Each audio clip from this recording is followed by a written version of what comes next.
Ahora, el tema que toca ahora es farmacología de los analgésicos. Y lógicamente hay hay analgésicos de acción central y hay analgésicos de acción periférica. Vamos a ver en la fisiopatología del dolor. Pero es importante, en esta clase lo que vamos a ver uno es la génesis del dolor, los factores que modifican el dolor, las características del dolor, los tipos de dolor y por otro lado la intensidad del dolor. ¿Y por qué razón eso? Porque cada una de estas características van orientadas a una forma de terapia o un tipo de medicamento. En ese contexto vamos a ver acá, por ejemplo, el dolor. Hay un dolor físico, hay un dolor psicógeno y dolor referido. Dolor físico, la causa pues un corte, un traumatismo, un problema infeccioso, un absceso, etcétera, etcétera. Un dolor psicógeno no sabe. Nosotros tuvimos una paciente, siempre recuerdo, una paciente que fue transferida de un hospital de salud, pues trabaja en el salud, de un hospital, había sido evaluada ya durante más de un mes, estaba hospitalizada por un dolor abdominal severo. En realidad no le encontraban nada para operarlo, todo le hicieron. Como tenía seguro, lo pasaron al seguro. Y nosotros tampoco lo identificamos, o sea, pensamos que se habían equivocado, pero no, estaban en lo correcto. ¿Y qué hacía? Entonces le empezamos a dar placebos para el dolor y le calmaba.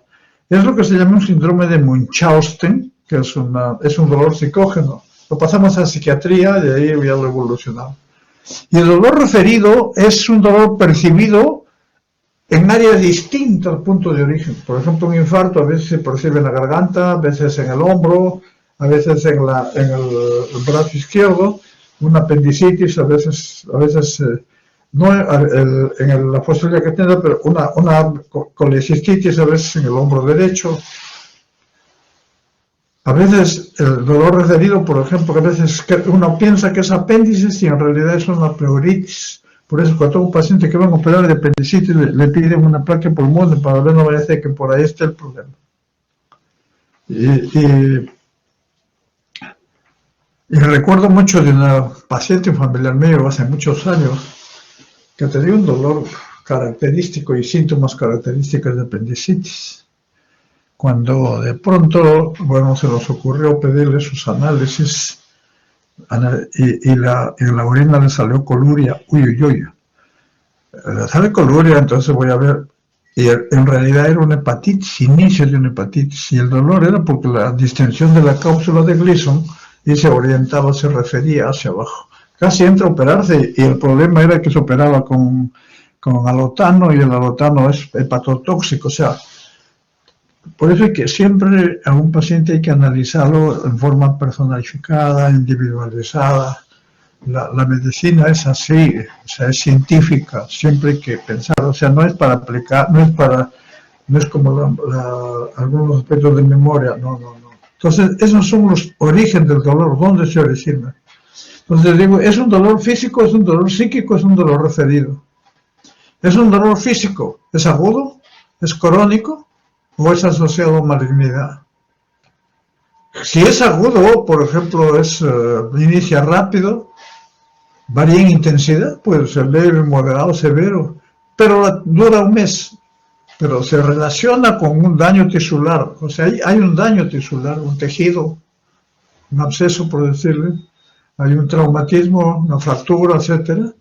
Hay un incremento de la actividad del sistema nervioso. En el agudo hay, generalmente se descarga un poco catecolamina. Protectivo. O sea, es un dolor que se resuelve con la curación. O sea, le avisa y una vez que se cura la enfermedad desaparece el dolor. El crónico puede ser limitante, intermitente, persistente, pero su duración de 6 meses o más. A diferencia del agudo es un mes. Pero no es constante, puede ser periodos de remisión, exacerbación. Es no protectivo, degrada la salud y la función. El dolor crónico este es protectivo. Entonces, dolor agudo, dolor crónico, las fuentes del dolor. Tenemos acá el dolor visceral, dolor somático. Ambos están considerados como dolor nociceptivo. Dolor nociceptivo comprende el visceral, que en los músculos lisos, órganos sólidos huecos, responde a opioides, y el somático, generalmente músculo esquelético, ligamento, articulaciones.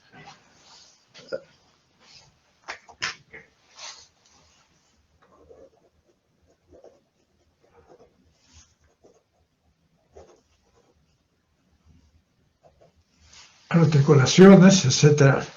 Mediado por prostaglandinas, responde a AINES. Estos responden generalmente nociceptivo, o responde a AINES o responde a opioides. El neuropático es la injuria, está en el nervio o en la neurona, responde a adyuvantes.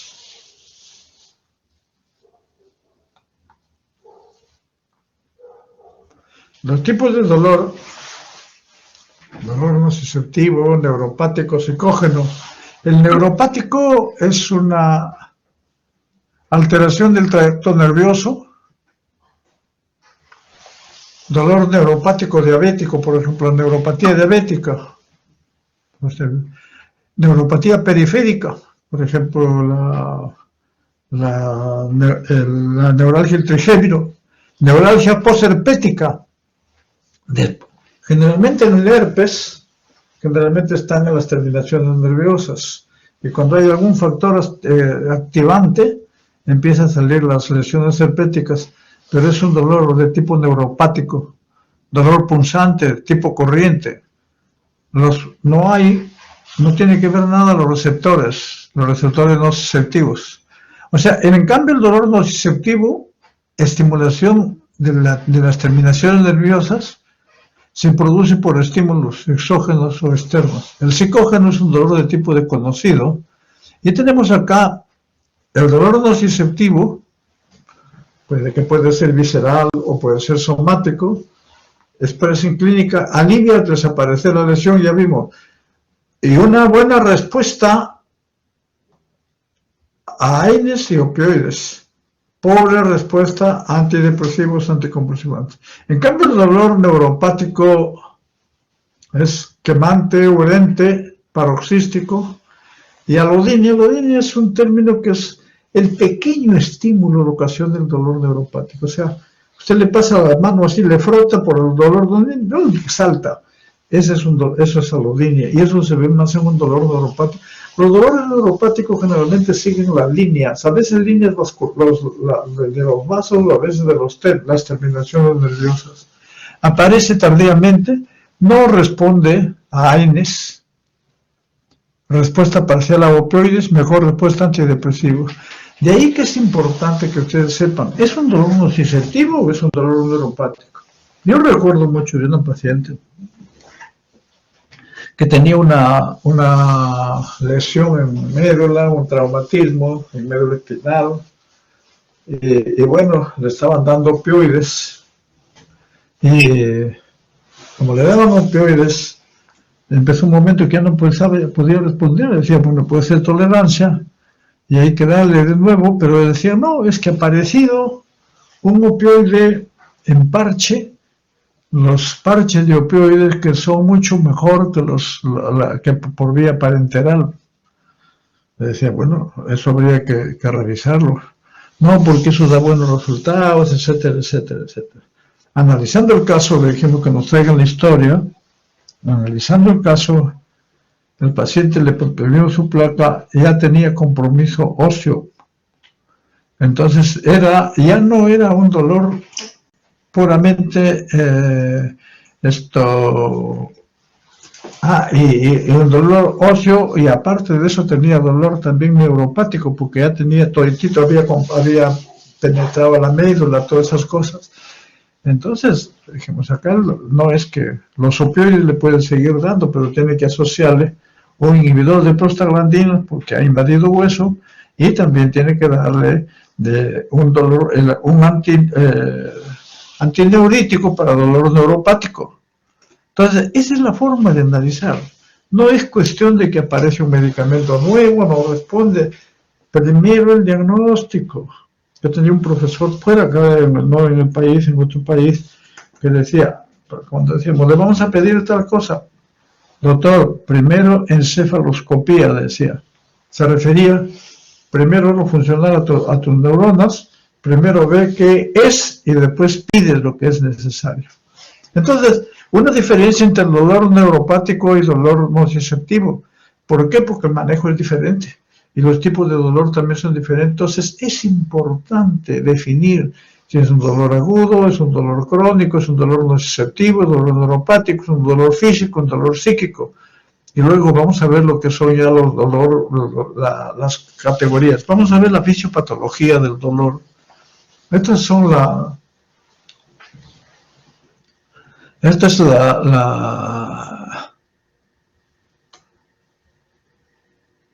¿cómo se llama? Esta es una representación de cómo se produce el dolor.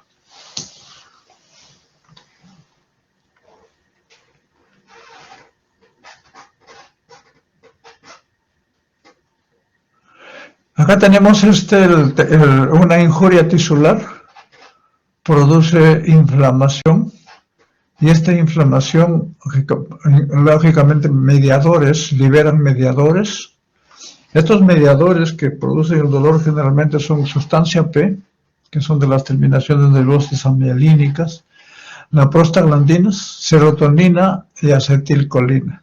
Todos estos mediadores se transforman, o sea, a lo que le llaman transducción, en un estímulo doloroso que es conducido acá hasta el asta posterior de la médula, atraviesa el epéndimo y llega al hace espinotalámico lateral y llega al sistema activador, reticular activador, y de ahí pasa al tálamo y de ahí pasa a la corteza. Y en la corteza podemos ver, digamos, todas las áreas que intervienen, las áreas motoras multisensoriales, las áreas afectivas, por ejemplo, las áreas emocionales y las áreas las moduladoras. Estas son las que van modulando. Cuando ustedes tienen un dolor, todos habrán tenido ya alguna experiencia dolorosa por un accidente y el dolor es muy intenso, pero de nuevo pasa el dolor sin que nada haya tomado nada y de nuevo otra vez viene el dolor. ¿Qué pasó? Esa es la modulación endógena del dolor por nuestras endorfinas, por nuestros opioides endógenos que actúan a este nivel, modulando el dolor. Y acá tiene el nociceptor, digamos, donde hay la injuria, se liberan prostaglandinas, potasio, bradiquininas, la sustancia P que va al vaso y después también se libera histamina, todos estos, bradiquinina, todos estos, y va a producir la hiperalgesia secundaria y la hiperalgesia primaria, que es importante. Estas son la forma como se desencadenan. Acá tenemos los mediadores químicos acá del dolor e hiperalgesia, prostaglandinas, potasio, bradiquininas. Después tiene la sustancia P que va a los mastocitos liberan histamina. La sustancia P también que va de la sangre también va. La sustancia P es importantísima en esto. Y esto es importante porque la sustancia P van a actuar los opioides y acá viene la transmisión. Y en la lámina de la derecha acá podemos ver el dolor neuropático. No pasa nada en la periferia, acá no hay nada. El dolor es acá. Duele la neurona, duele el nervio. Entonces el problema acá es, y como saben ustedes, la conducción nerviosa tiene potenciales de acción, y esos potenciales de acción se desarrollan cuando hay la permeabilidad al sodio, canales de sodio. Entonces los canales de sodio, las aperturas sucesivas de los canales de sodio sirven para transmitir la conducción nerviosa.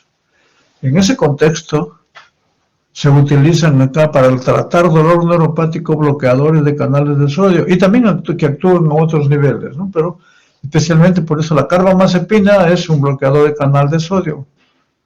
Y así sucesivamente. Los anestésicos locales son bloqueadores de canales de sodio, por esa razón. Entonces, los agentes analgésicos y las técnicas usadas para reducir el dolor.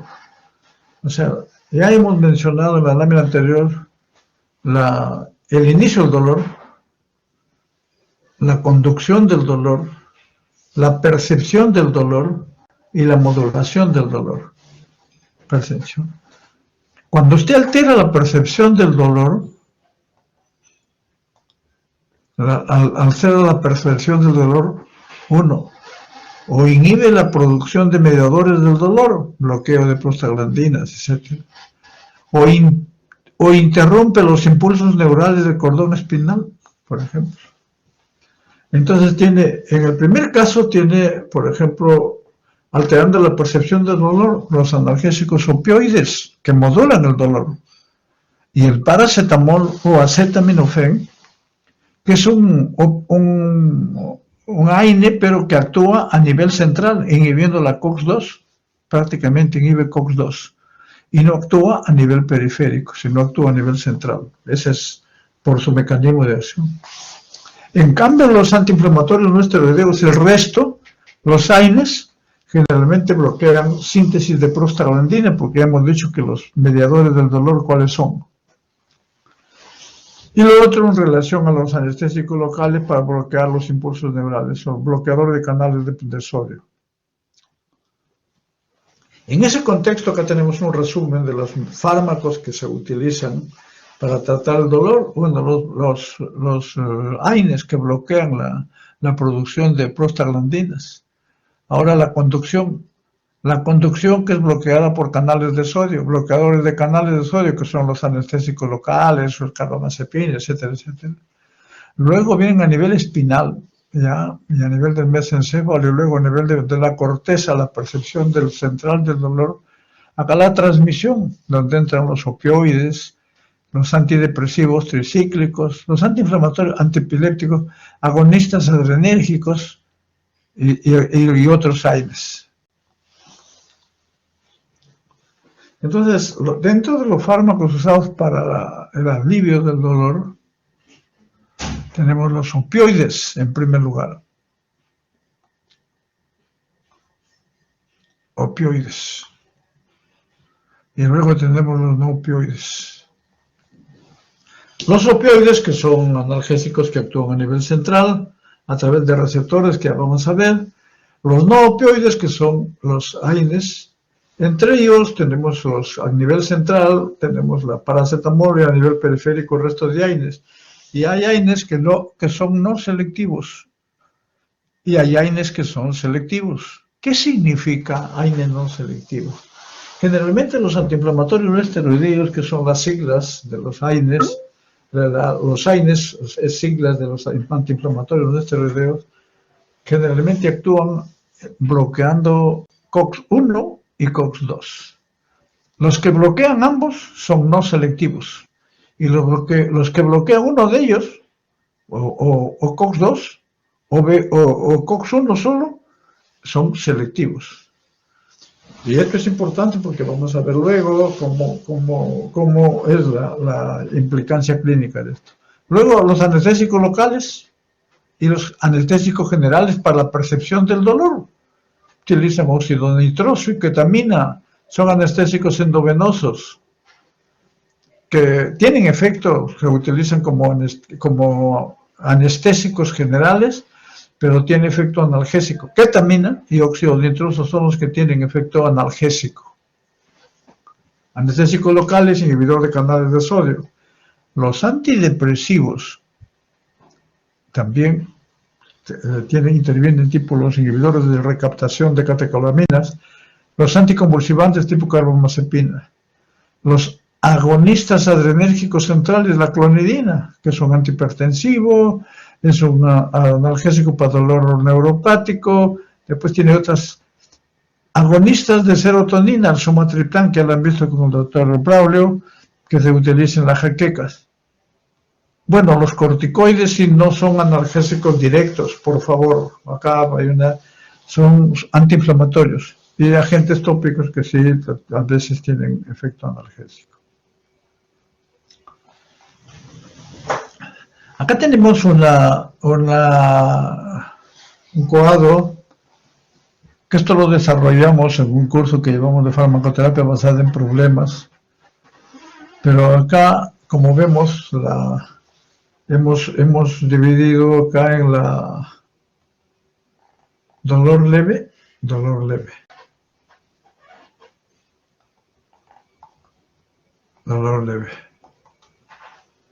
dolor moderado,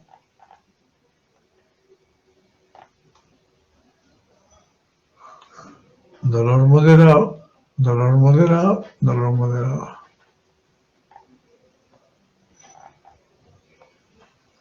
Dolor severo,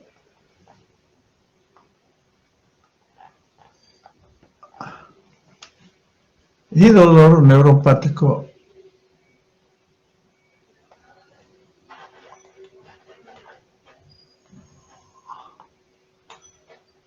¿Cómo ven? Bueno, acá tenemos el dolor leve. Bueno, pues es un dolor que uno lo mantiene ahí durante el tiempo, pero mayormente ni siquiera le dificulta para poder hacer sus acciones diarias, no necesita estar hospitalizado. Todo.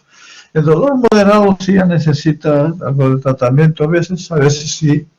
Y para el dolor severo, definitivamente, ¿cómo distinguir un dolor severo de un dolor moderado?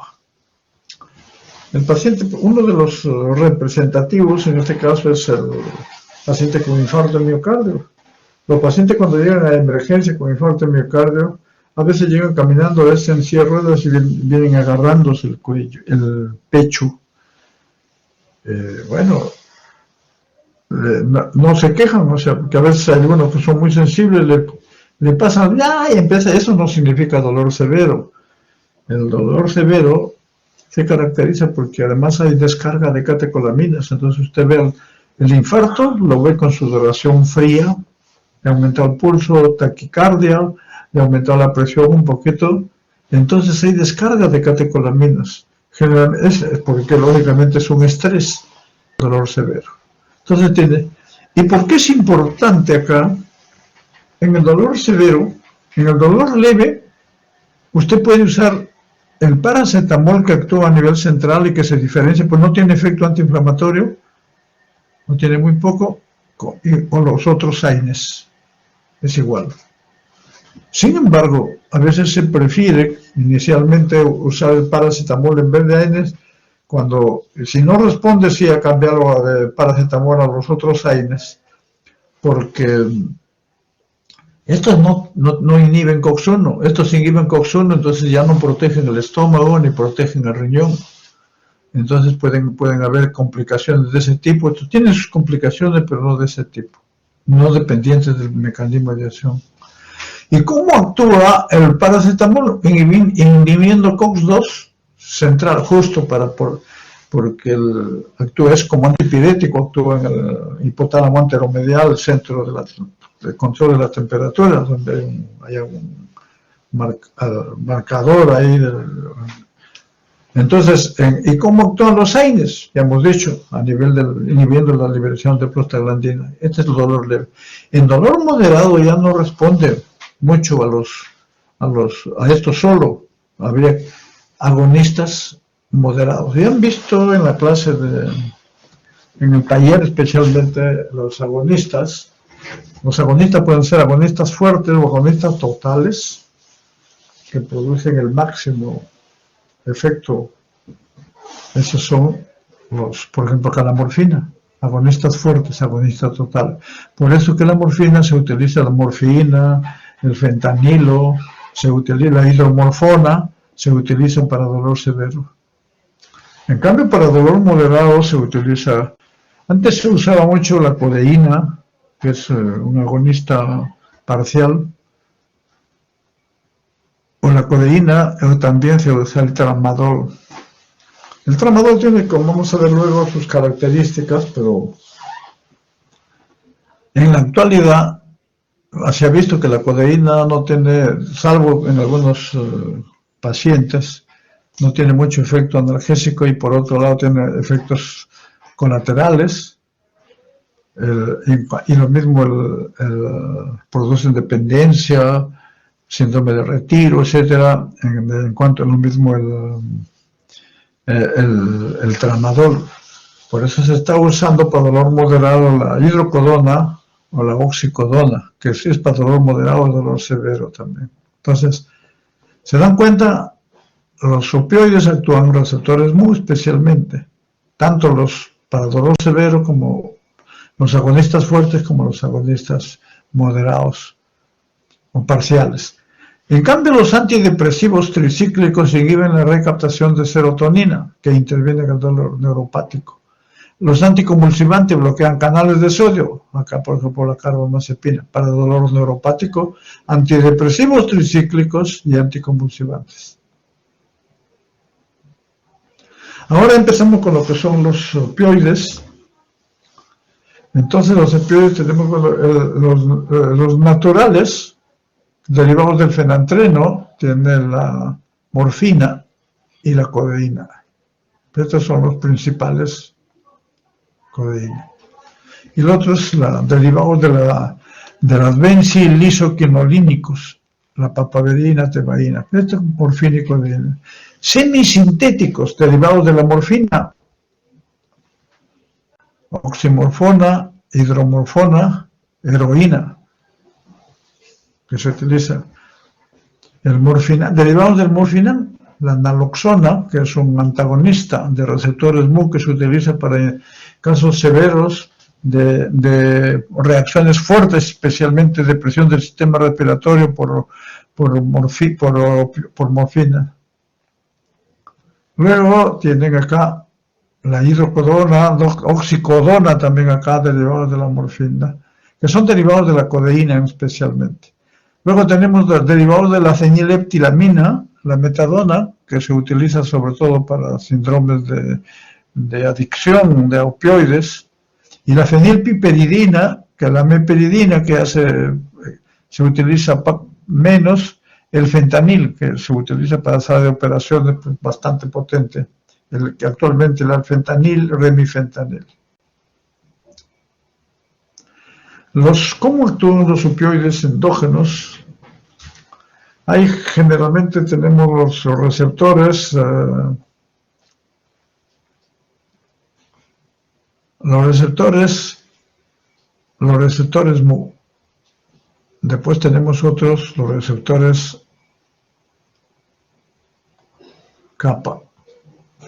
Después tenemos los receptores sigma. Y después tenemos los receptores delta. Cada uno de estos tiene sus efectos farmacológicos. El Mu es en realidad para el dolor, para el síndrome doloroso, es el de cobra más importancia, el más importante receptor es Mu, inclusive hasta para antagonizarlo. ¿Y qué produce? Produce analgesia, produce miosis. Hay un núcleo de Westphal en el mesencéfalo que produce miosis, que esto sirve inclusive para diferenciar a veces en pacientes que están intoxicación por opioides, pueden entrar en coma y entonces si está miótico. ¿Y qué otro produce miosis? Es los órganos fosforados. En el aparato respiratorio, depresión respiratoria, o sea, este es uno de los aspectos importantes. A medida que aumenta la dosis, o depende, no todos tienen la misma capacidad de producir depresión respiratoria, pero esto mata. Euforia también. Dependencia física. Se vuelven dependientes. Y esto es un problema. La dependencia en un paciente con dolor terminal, con cáncer terminal, creo que no diría justificada, pero sí se debe dar, porque hay que darle calidad de vida. Pero en un paciente que tiene un dolor, o sea, cualquier tipo de dolor y empieza a tomar opioides no me parece que esté bien porque la dependencia a opioides prácticamente causa problemas. Por eso está dentro del grupo de lo que son fármaco-dependientes. En el Hospital Revalliati hay una área en psiquiatría que es especialista solo en farmacodependencia. Y ahí tienen los opioides y una serie de fármacos. Y otro es el síndrome de retiro de opioides, que también causa problemas. Entonces, pero este receptor MU tiene implicancia en todo esto. En cambio, el receptor kappa, que también produce analgesia, pero analgesia espinal, no suprime el síndrome de retiro, de supresión de retiro, no tiene que estar. El sigma, disforia, alucinaciones, pero esto ya no se utiliza mucho, esto está claro. El kappa se utiliza con la pentazocina, por ejemplo, pero por sus reacciones adversas ya no se ha utilizado más. Los que se usan más son los que tienen este tipo de receptores. Y acá podrán ver ustedes o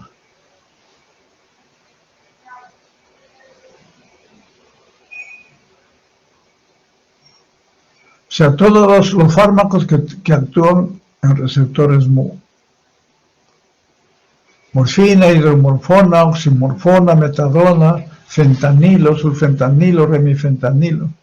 Y el resto, la codeína, miren, más o menos, por eso es que su efecto no es tan bueno. La oxicodona, sí, la oxicodona es la que más se está utilizando. Infectores en potasio, estos, las dosis, este es equivalente. 10 miligramos de morfina equivale a 30-60 miligramos de codeína. Pero, equivalencia, pero esto es para dolor leve o dolor moderado, este para dolor severo. Esta es su potencia baja, pero eficacia, todos son alta. En cambio, la codeína no tiene una eficacia alta, sino eficacia baja. Y lo mismo el butorfanol, la pentazocina es alta.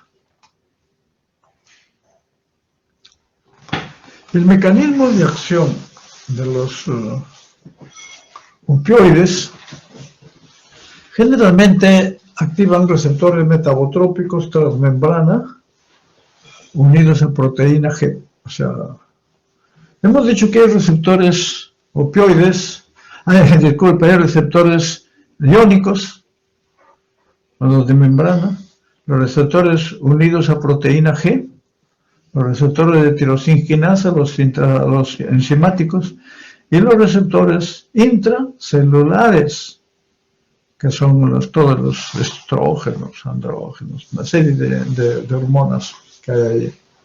Entonces, incluyendo hasta los corticoides, que son intracelulares. El mecanismo de acción activa receptores metabotróficos. La proteína G son intermediarios que inician el proceso de comunicación intracelular. La estimulación de proteína G empieza el proceso intracelular. Bueno, este es un aspecto que ahora vamos. Dice, los mensajeros secundarios, tienen mensajeros secundarios, el AMP cíclico, disminuye en forma aguda para la actividad del receptor opioide. La activación crónica produce efectos opuestos. O sea, depende si es una activación aguda o si es una activación crónica y de los tipos de mensajeros que tenga. Los receptores opioides se encuentran tanto en el sistema nervioso central como en el sistema periférico. O sea, no solamente están en el cerebro, también están en los nervios, pero todo el sistema nervioso. La activación de los receptores MU en el sistema nervioso central produce respuestas como depresión respiratoria, analgesia, euforia y miosis. Ya vimos esto. La estimulación de los receptores opioides MU periféricos en el músculo liso de los bronquios y los intestinos da como resultado supresión de la tos y estreñimiento inducido por los opioides.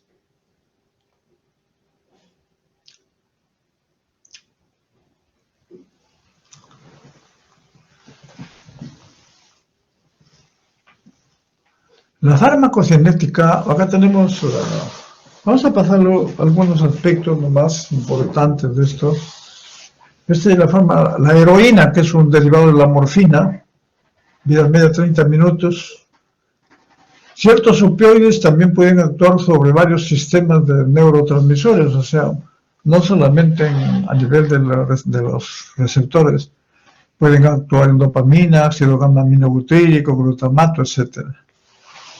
Una de las ventajas de la heroína es que es más soluble en lípidos que otros, lo que permite atraviesa rápidamente la barrera hematoencefálica y alcanza niveles cerebrales elevados.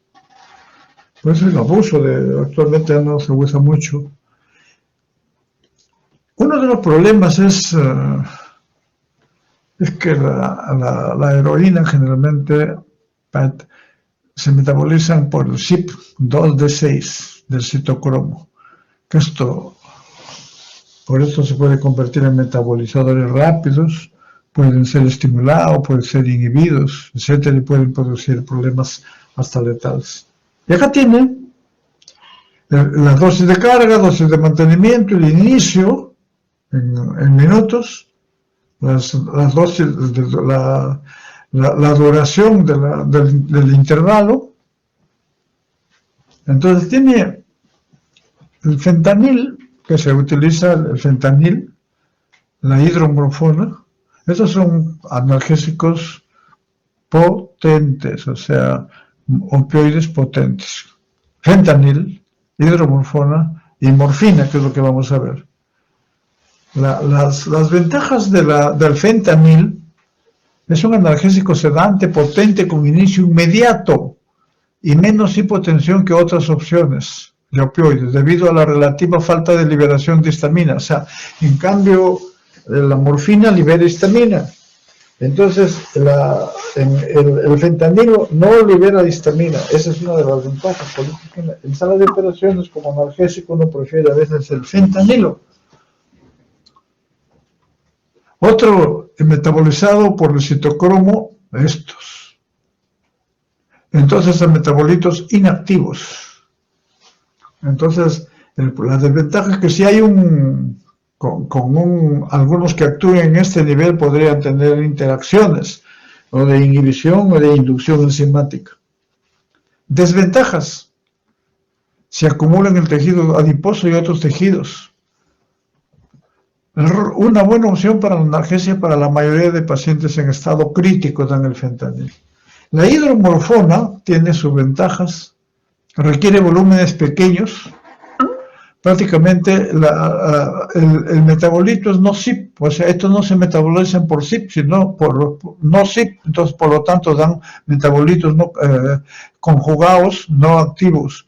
Las desventajas, pero estos metabolitos pueden ser neurotóxicos, excitadores. El rol: opción analgésica alternativa al fentanilo o a la morfina. Se necesita ajuste de dosis. Se necesita para pacientes con insuficiencia renal o hepático, igual que para la morfina, que vamos a ver luego. La morfina, ¿cómo actúa la morfina? Inhibe el dolor, actuando sobre receptores. Luego hemos dicho, también actúa sobre glutamina y sustancia P, que ya vimos ahí. Aumenta la conductancia del potasio, inhibe conductancia del calcio, inhibe la liberación de neurotransmisor sustancia P, inhibe la liberación de sustancia P. Incremento del sistema inhibitorio ascendente, bloquea el sistema inhibitorio ascendente, incrementa el sistema, o sea, para modular en el trayecto. Bloquea la liberación de acetilcolina, o sea, tiene efecto anticolinérgico. Y el antagonista de la morfina es la naloxona. O sea, paciente que tiene compromiso de depresión respiratoria, ¿cuál es el tratamiento? Por morfina o por un opioide, ¿cuál es el tratamiento de elección? La naloxona, siempre que sea morfina. Para otro, por ejemplo, en el tramadol no responde. Todos los receptores opioides, ya hemos dicho que están ligados a proteína G. Incremento del sistema inhibitorio ascendente, aminérgico. Entonces, el sistema aminérgico es aminérgico, por eso es que intervienen a veces otros neurotransmisores también. Y la morfina, que es la que se utiliza entre las dosis de carga, de 2 a 10 miligramos, dosis de mantenimiento, eso ya saben que te produce dependencia.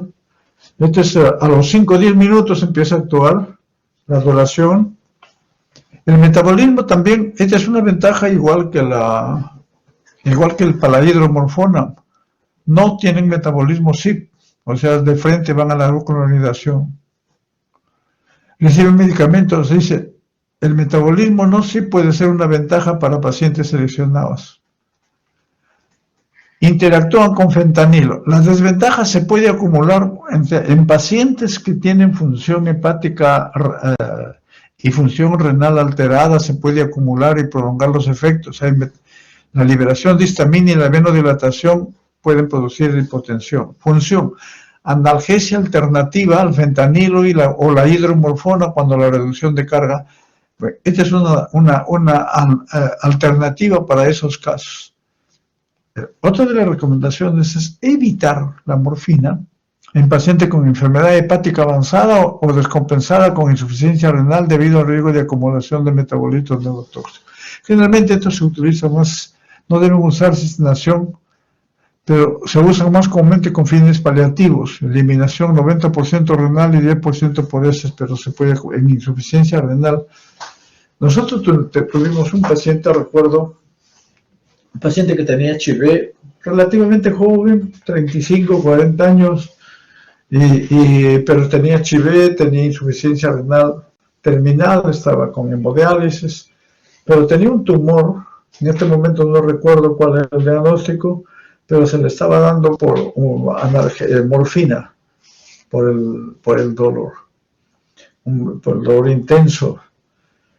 Cuando de pronto nos damos cuenta que tenía ya una polimnia, entonces digo, no vaya a ser que te esté haciendo una...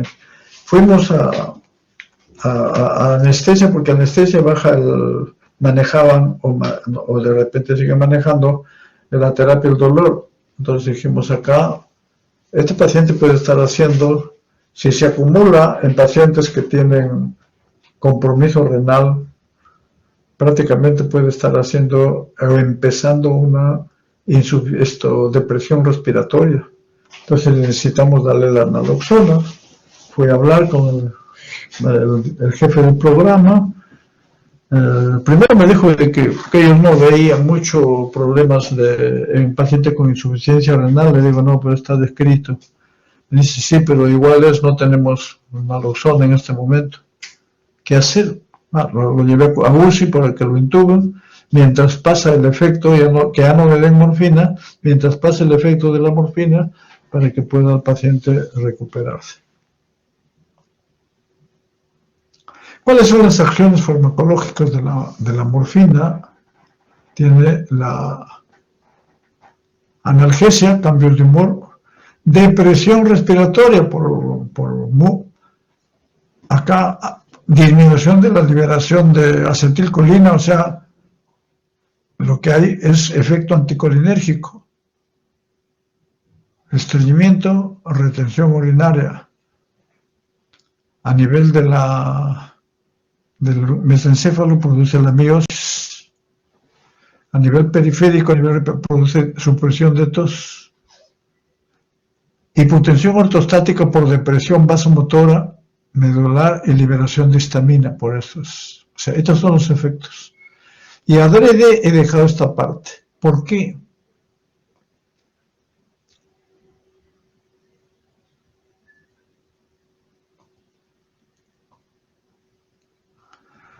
¿A qué se debe? Los pacientes que toman opiáceos pueden tener náuseas y vómitos, y algunos tienen náuseas y vómitos severos. En esos casos, ¿a qué se debe que los opiáceos producen náuseas y vómitos? Se debe a liberación de dopamina. Y la dopamina, entonces, en un paciente que está tomando opiáceos y presenta vómitos, el tratamiento puede ser retirar los opiáceos para el dolor, pero el tratamiento con qué es para las náuseas y vómitos. Si no tiene depresión respiratoria, yo no le recetaría todavía, pero ¿qué le daría? un bloqueador dopaminérgico. La codeína, ya hemos dicho que cada vez se está usando menos, tiene efecto analgésico, dolor moderado más que todo. Uno de sus efectos de la codeína es que se transforma en morfina, pero un porcentaje no menor. Sus acciones antitusífagas es, como hemos dicho, motorreceptor, especialmente a nivel respiratorio. Los derivados, la oxicodona y la hidrocodona, de mayor potencia analgésica, mayor dependencia y mayor depresión respiratoria. Este es el problema. La meperidina, que ya no se usa mucho, causa depresión respiratoria, dependencia. Todos producen dependencia, depresión. Produce liberación de histamina en broncoespasmo. Pero la meperidina, a diferencia de la codeína, produce midriasis y no miosis. No tiene efecto gastrointestinal ni efecto antitusivo. Interacción con inhibidores de la monoaminoxidasa, depresión respiratoria, hipotensión. Fentanil, de acción corta, es más potente que la morfina. El fentanil se utiliza mucho en salas de operaciones. Las reacciones adversas de los opioides, inquietud conductual, temblores, depresión, náuseas y vómitos, hemos visto, aumento de la hipertensión craneana, presión intracraneal, hipotensión postural, estreñimiento por efecto anticolinérgico, retención urinaria, efecto anticolinérgico, liberación de histamina, producto de la nariz, tolerancia y dependencia física, síndrome de abstinencia. Este es un problema, pero la tolerancia significa de que a poco tiempo o a tiempo, de repente no tan poco tiempo, empieza a tener que darle más dosis. Y luego con el tiempo ya se vuelve dependiente, ya no le puede quitar. Entonces, y cuando le quita, va el síndrome de abstinencia. Estos son los opioides. Da cuadros severos. Las interacciones medicamentosas como los opioides son depresores del sistema nervioso central, sedantes hipnóticos, tranquilizantes, inhibidores. Estos están contraindicados porque pueden dar sinergismo de potenciación, producir mayor aumento de la depresión, aumento de sedación. Y con los inhibidores de monoaminoxidasa, o sea, si inhibe el metabolismo, aumenta la catecolamina, puede haber contraindicación con todos los analgésicos. Sí, puede haber coma hiperpirético, o sea, se llama síndrome neuropático neuroléptico maligno. También se ha comunicado hipertensión. El síndrome de retiro se caracteriza porque signos vitales: incrementa la presión arterial, náuseas, vómitos, estatus mental alterado, pueden haber convulsiones, pueden haber la midriasis, piroerección, rinorrea, todas estas manifestaciones del síndrome de retiro. ¿Para qué se utiliza el opioide? Para dolor. La morfina, por ejemplo, en emergencia nosotros usamos dolor severo, bueno, en edema pulmonar, como antitusígeno, en anestesia. Y el problema diarreico es relativo, eso ya lo vamos a ver.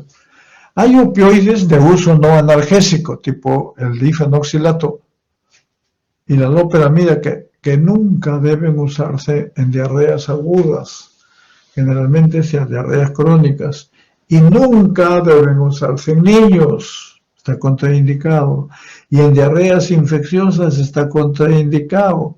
¿Por qué razón? Porque usted le da prácticamente le disminuye el peristaltismo, el germen está más tiempo ahí, tiene más acción de actuar. Y el dextrometorfano, que es un antitusígeno. ¿Cuáles las contraindicaciones de los opioides? En shock, convulsión, hepatopatía, asma bronquial, traumatismo encefalocraneal, insuficiencia renal crónica, hiper o hipotiroidismo. Otros analgésicos de acción central, que esto de acá es sintético, para dolor moderado también, severo, no moderado. Lo siguen usando mucho actualmente. Ya la literatura moderna prefiere que tiene menos efectos. Tienen acciones a receptores opioides, igual. En la DGMIT, acá en el país, se aplica en el reglamento, el paciente no puede usar, inclusive para recetar opioides, para evitar el abuso, hay que hacer una receta especial y tiene que ser con receta médica y explicando las razones. Solo así le deberían vender en farmacia. Le digo le deberían vender porque en farmacia lo venden con, sin receta, o sea, lo que quieren es vender. Depende de la idea del médico es salvar vidas. La idea del vendedor, no me estoy hablando del farmacéutico, sino del vendedor, es vender sus medicamentos, lo mismo de la industria. Pero hay farmacéuticos, por ejemplo, he visto acá mismo y en otros países, el farmacéutico le orienta, porque sabe sobre medicamentos. Esto le puede producir tal cosa, o sea, se detiene en cada paciente, es una consulta farmacéutica. Eso es interesantísimo. Entonces acá, el tramadol tiene efectos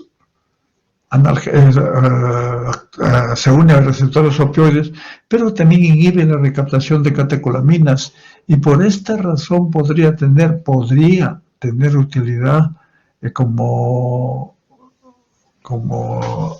para dolor neuropático, aunque no hay muchos datos sobre eso para dolor neuropático. Entonces, pero una de las razones, uno de los aspectos que se ha visto acá es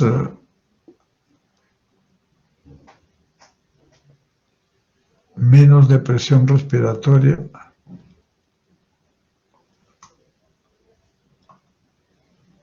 menos tolerancia y dependencia.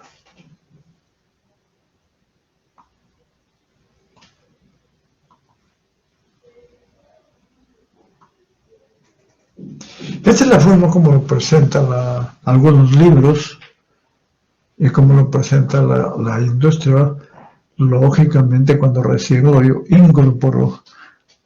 Entonces le mencionábamos que para recetar opioides, pero el tramadol no necesita. Medio raro.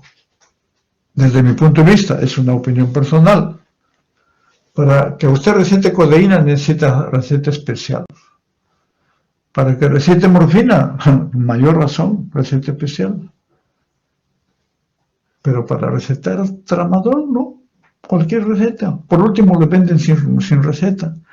¿Y por qué? Porque al comienzo esto decía, produce menos depresión respiratoria. No es tan cierto. Liberación de histamina y menos tolerancia, menos dependencia que con opiáceos. Nosotros participamos a veces en el petitorio farmacológico y lógicamente que reúne gente especialista de todas las especialidades para consolidar un listado de medicamentos. ¿Pero qué pasó? Justamente nosotros teníamos este tipo de literatura cuando empezamos a decir que el tramadol. Entonces nos dejaron hablar un psiquiatra de la Galeati, dijo, momentito, yo quisiera invitarles a ustedes porque vean la cantidad de pacientes de drogodependencia, farmacodependencia por tramadol que tengo hospitalizados. Es bastante. Sí produce dependencia y sí produce tolerancia. Depresión respiratoria no hemos visto, dijo, pero puedes, lógicamente. Y acá, por ejemplo, la naloxona no actúa totalmente acá. Los receptores MU, pero parcialmente actúan. En depresión respiratoria podría ser. Entonces se dan cuenta de esto. Por eso es que actualmente están usando más la hidrocodona y la oxicodona, más que el tramadol y el otro. Ahora tenemos los otros analgésicos que son acá los analgésicos no opioides, pero estos son vamos a ver solo los que actúan a nivel central, los paraminofenales, o sea, el paracetamol, el acetaminofén, esto. El resto actúan a nivel periférico. Aparte, los otros analgésicos no opioides, que son los antidepresivos tricíclicos,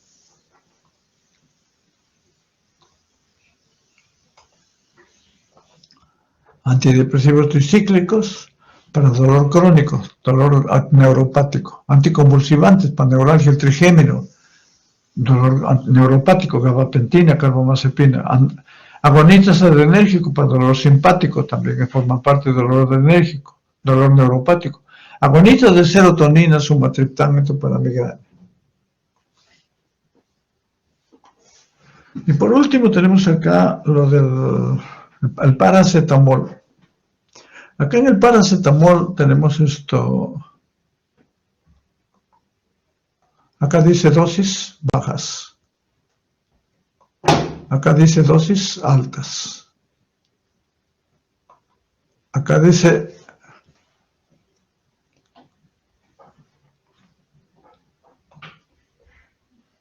estos metabolitos inactivos. Estos son metabolitos inactivos. Entonces, desde el punto de vista, digamos, práctico, a veces es muy difícil definir dosis baja y dosis alta. Pero algunos consideran un punto de corte debajo de 2 gramos al día, es dosis baja. Entre 2 y 4 gramos es dosis alta. Y por encima de 4 gramos es dosis tóxica. Entonces, son dependientes de dosis. Bajo grado es dosis baja, dosis alta. ¿Y cuál es la diferencia entre dosis baja y dosis alta? Cuando es dosis bajas no va. Usted sabe que el sistema metabólico, el metabolismo de los fármacos tiene fase 1 y fase 2. La fase 1 donde puede dar metabolitos activos, inactivos, tóxicos, etcétera, etcétera, puede activar fármacos. Y la fase 2 donde inactiva generalmente, donde sufre procesos de glucuronidación o sulfatación, etcétera, etcétera, que son inactivos. Entonces, cuando se da dosis bajas, van directamente metabolitos inactivos, se pueden eliminar sin problema. Pero cuando dan dosis altas, prácticamente se da dosis altas de entre 2 a 4 gramos, ya no va directamente acá, sino va a la fase 1. Y la fase 1 es el sistema microsomal enzimático. Y en el sistema microsomal enzimático va a dar lugar a la producción de un metabolito tóxico que se llama el NAPQI, N-acetilfenilquinolina, que es el NAPQI. Es metabolito tóxico. Pero resulta que si usted tiene un hígado normal, no está desnutrido, tiene un hígado normal, no tiene compromiso hepático, no es alcohólico, el glutatión lo vuelve inactivo al metabolito tóxico, glutatión. Pero si no tuviera glutatión, prácticamente este metabolito tóxico, o sea, pacientes que son desnutridos, pacientes que tienen cirrosis, etcétera, alcohólicos, prácticamente el NAPQI va a producir un enlace covalente que es irreversible con el hepatocito y puede producírselos, es tóxico. Esa es la diferencia entre uno y otro. ¿Qué pasa? ¿Qué pasa? Que si actúa con el sistema microsomal enzimático, digamos, puede ser inducido o puede ser inhibido. Los inductores enzimáticos, entre ellos el alcohol, el alcoholismo crónico es un inductor, en cambio el alcoholismo agudo es un inhibidor enzimático. El alcohol es un inductor, y al ser inductor incrementa el metabolismo del acetaminofén, y al incrementar el metabolismo disminuye la concentración acética de acetaminofén y los efectos analgésicos de repente disminuyen, Pero si incrementa el metabolismo va a haber más NAPQI que normalmente. Y si hay más NAPQI, probablemente sobrepase la acción del glutatión y produzca nefrosis tóxica. Entonces, eso es lo que pasó con un paciente publicado en el New England Journal of Medicine, en un conversatorio clínico patológico, donde el paciente es alcohólico, se va al médico, el médico en Estados Unidos, le dan fue publicado en una revista, le dan El médico por dolores osteomusculares le receta paracetamol. La dosis no me especifica mucho, pero parece que le dio más de 3 gramos, pero menos de 4, porque ellos tienen sus protocolos. El paciente hizo una insuficiente necrosis hepática, tuvieron que hacerle posteriormente un trasplante y lógicamente le enjuiciaron al médico y le ganaron. ¿Qué hacer cuando hay intoxicación por NAPQUE?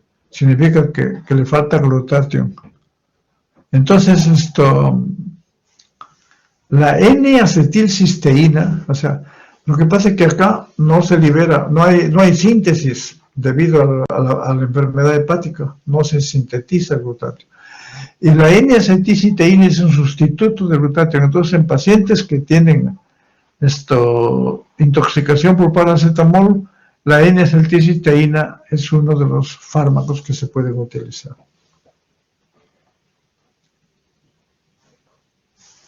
Y acá tienen la escalera ¿cómo se llama?, de la Organización Mundial de la Salud. Cuando hay dolor leve, en las últimas 3 a 4 horas, solamente empezar con dosis de no opioides. Si hay un dolor intermedio, no se controla con no opioides, hay que dar opioides a dosis bajas y después a dosis altas. Bueno, vamos a continuar. Ya hemos dicho lo que son analgésicos de acción central, que hemos hecho los opioides, y también el paracetamol, y hemos visto cada uno las... gracias.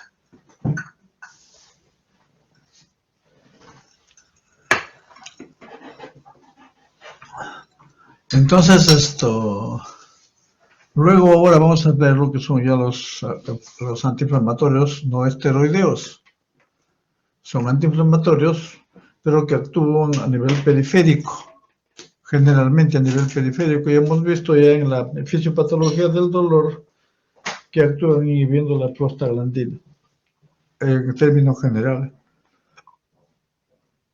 Esto ya lo hemos visto anteriormente, cómo se libera la lesión, los mediadores, o sea, la bradiquinina, serotonina, prostaglandinas, histamina, sustancia P, todos estos intervienen en la transducción y la conducción del impulso doloroso. Las membranas celulares, o sea, están sometidos a estímulos, hay estímulos fisiológicos y hay estímulos patológicos.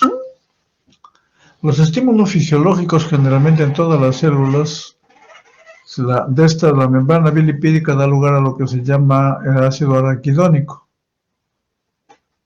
Y este ácido araquidónico se forma gracias a la fosfolipasa 2. El ácido araquidónico da lugar a lo que se llama la rama de la ciclooxigenasa y la rama de la lipoxigenasa.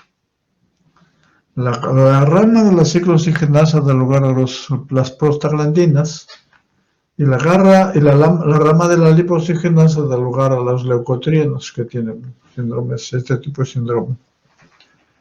Pero la rama de la ciclooxigenasa tiene el COX-1 y tiene el COX-2.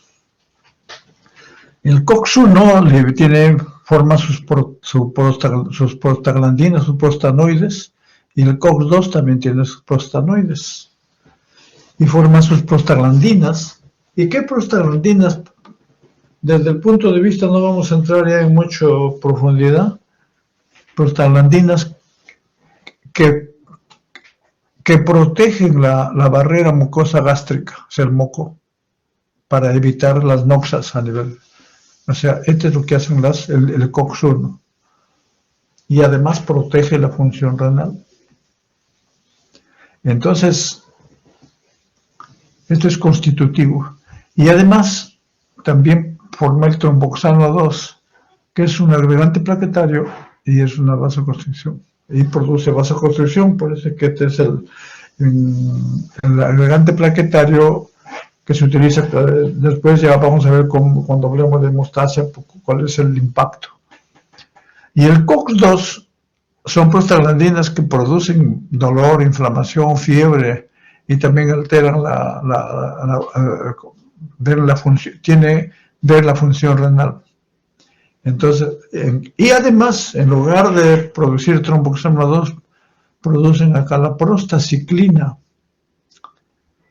La prostaciclina tiene un efecto diferente, o sea, contrario al tromboxano 2, que tiene un efecto inhibidor plaquetario y produce vasodilatación.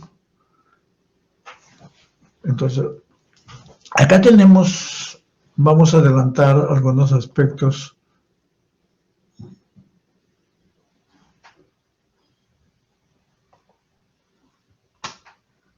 Algunos, los que inhiben COX-1,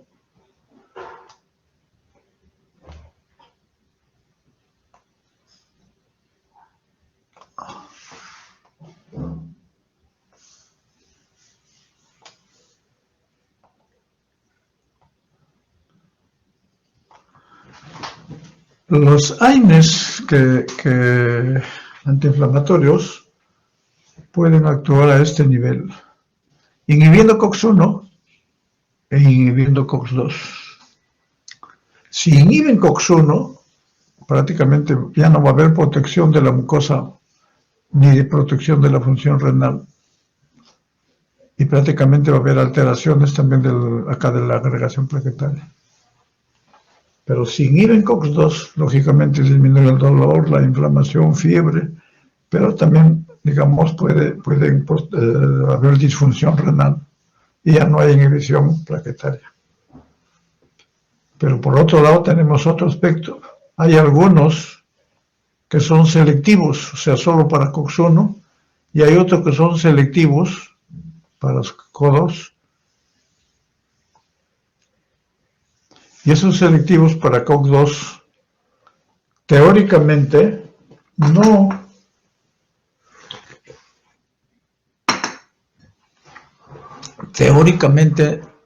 actúan a este nivel. Entonces, pero si son selectivos, lógicamente disminuyen, si bien es cierto que no actúan a este nivel, pero disminuyen la frecuencia de úlceras gástricas, pero puede haber disfunción renal, igualito, solamente disminuye a este nivel nada más, y también hay. Entonces, ¿y qué pasa acá? Los que inhiben COX-2 selectivos, bueno, calman el dolor, calman la inflamación, pero puede haber disfunción renal también. Inhiben la prostaciclina, disculpe. Y si inhiben a la prostaciclina, no va a haber inhibición plaquetaria ni vasodilatación. Y como no se ha tocado estos receptores, ¿qué va a predominar? Agregación plaquetaria y vasoconstricción. Y eso se llama fenómeno protrombótico. Por esta razón, los que son inhibidores selectivos de COX-2, al parecer, algunos dicen es con todos, pero eso ya es una cuestión de que hay que revisar bien en los ensayos clínicos, tienen más riesgo a largo plazo de hacer problemas cardiovasculares y cerebrales. Eso han demostrado ya algunos. Sobre eso ha habido hasta juicios con estudios en investigación.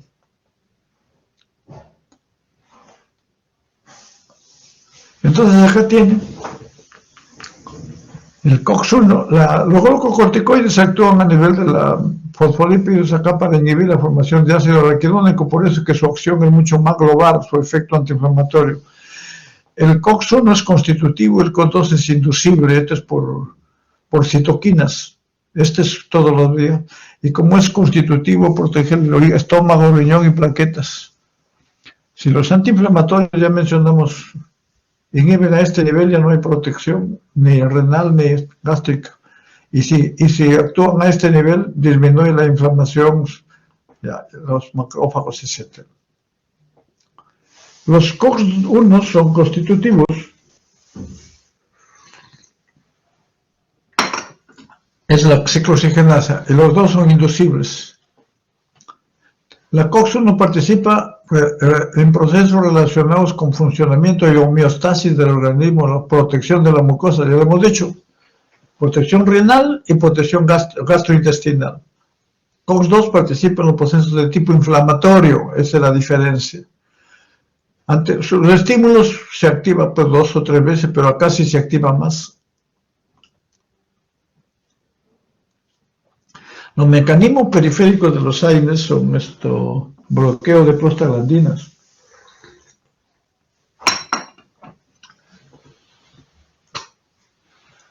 estimulación de encefalinas endógenas, estimulación de citoquinas. Mecanismos centrales son inhibición de prostaglandinas, activación del sistema de hidroxitriptamina, regulación de los receptores NMDA de glutamato, o sea, actúan a este nivel, disminución de la expresión inmediata de genes inducida por aminoácidos excitatorios. ¿Cuáles son las acciones de los AINES? Analgésico, antipirético, antiinflamatorio, antiagregante plaquetario, inhibición de la activación uterina, contracción y cierre del ductus arterioso. Por ser cierre del ductus arterioso, prácticamente no se debe utilizar en niños en el embarazo, el último trimestre, puede tener problemas, por eso generalmente no se usa. Inhibición de la contracción uterina, los AINES en pacientes hay pacientes que están con parto prematuro, con contracciones que todavía no tienen ni los 7 meses, les dan AINES, es uno de los favoritos. Como antiagregante plaquetario se utiliza sobre todo más la aspirina, que tiene una unión irreversible con las plaquetas. Y esa unión irreversible dura pues 8 días hasta que se formen nuevas plaquetas. Pero el efecto analgésico, antipirético y antiinflamatorio generalmente son efectos dosis dependiente. Son dosis dependientes, lo mismo antiagregante plaquetario. Acá vamos a ver luego, por ejemplo, aspirina, ácido acetil salicílico.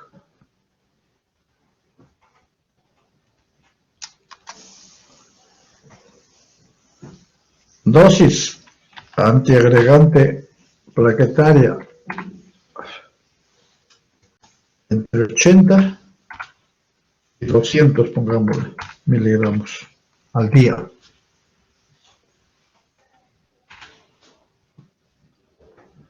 Dosis analgésica 650 miligramos.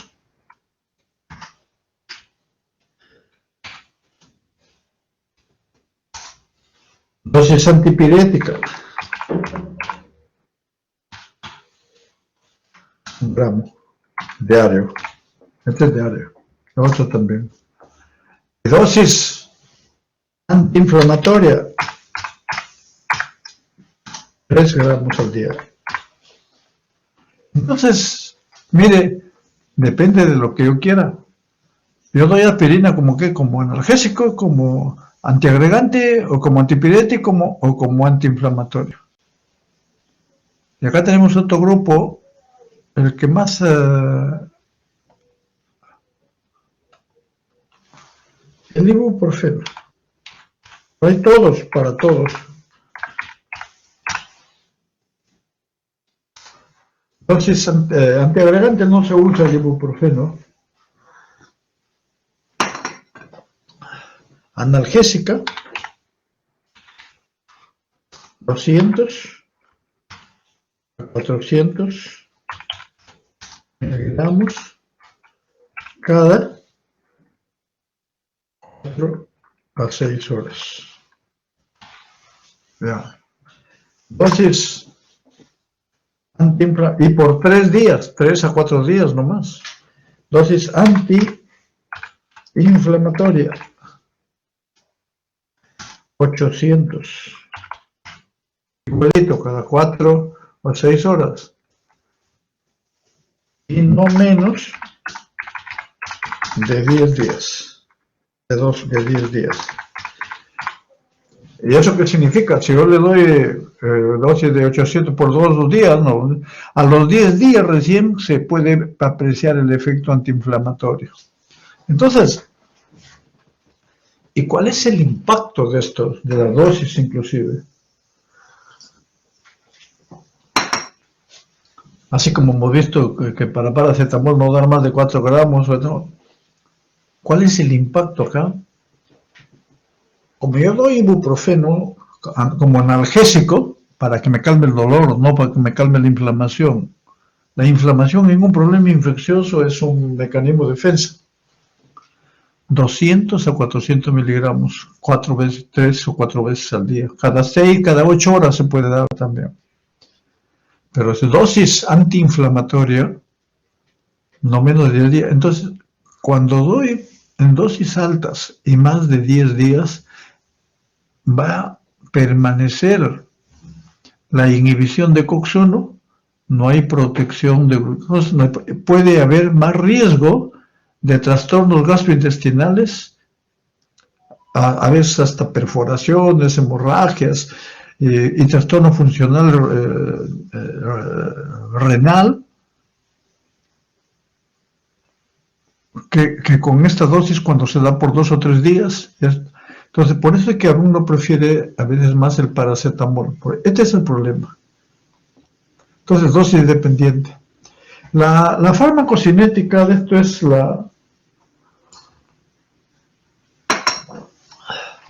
su absorción, su biodisponibilidad es bastante alta.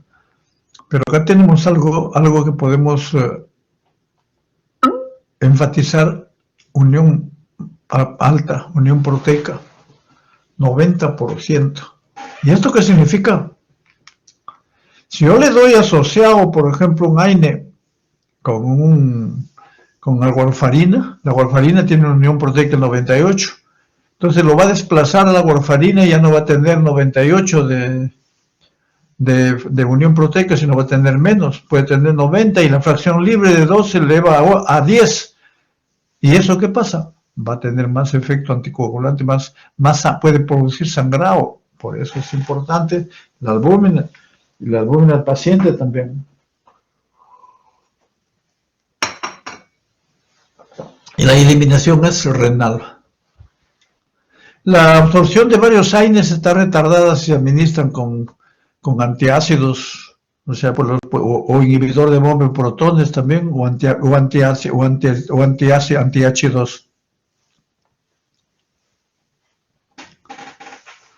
O sea, los antiinflamatorios se clasifican por su estructura química, efecto farmacológico, selectividad y por su vida media. Esa es Acá están los ácidos, no ácidos, salicílico, enólico, acético y los fármacos representativos. El ácido acetil salicílico, la aspirina, generalmente ha sido proscrita en niños menos de 2 años por la posible producción de lo que se llama el síndrome de Rey, que es una encefalopatía hepática, sobre todo cuando tienen fiebre los niños y tienen esto, de repente es por un problema viral y pueden tener ese problema, por eso está contraindicado en niños. El metamizol, las pirazolonas, es la antalgina, está proscrita en Estados Unidos, en Europa más o menos, pero en Estados Unidos no lo usan. ¿Por qué? Porque tienen, igual que todos los enólicos, generalmente tienen problemas de hematotoxicidad severa. Por eso es que no utilizan la antalgina ellos. Y ellos en Estados Unidos tienen el paracetamol por vía parenteral, nosotros no lo tenemos.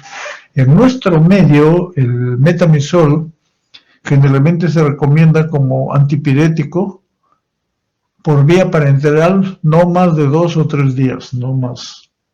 Algunos lo utilizan siempre, algunos lo utilizan para cólicos y todo, pero está contraindicado, o sea, no hay indicación, es un off-label. Y la fenilbutasona produce anemia plástica, anemia plástica, mielotoxicidad. Entonces, este es más o menos en términos generales por la clasificación. Ahora, por su grado de selectividad, los inhibidores selectivos bajas, aspirina como antiagregante plaquetario, selectivo solo de COX-1. Entonces, a largo plazo puede ser problema de gastrointestinal.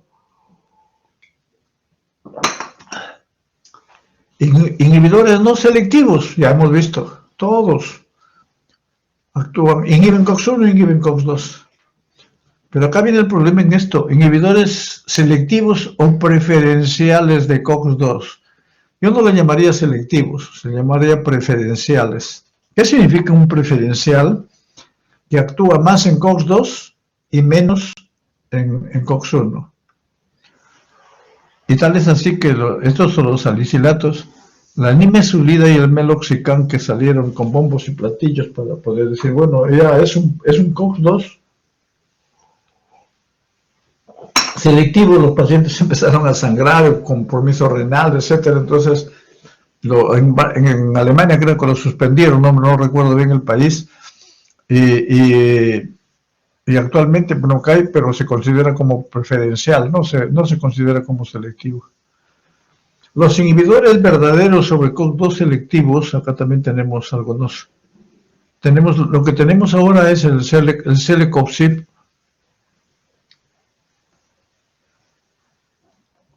El celecoxib.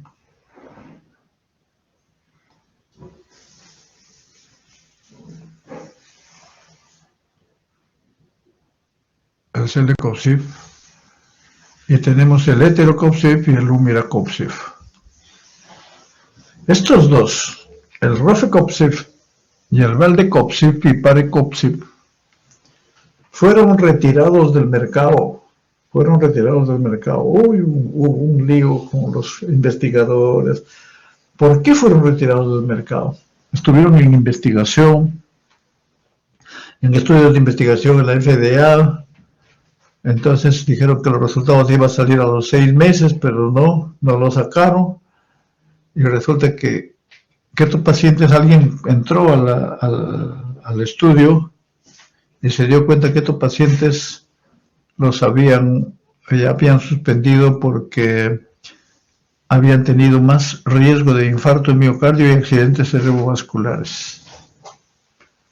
Entonces, eso ya dijimos por qué, porque son protrombóticos. Por esto los retiraron del mercado, ya no hay en el mercado estos. Entonces, es importante esto no hay en el mercado. Lo que hay solamente son el celecoxib, el hetero y el umiracoxib.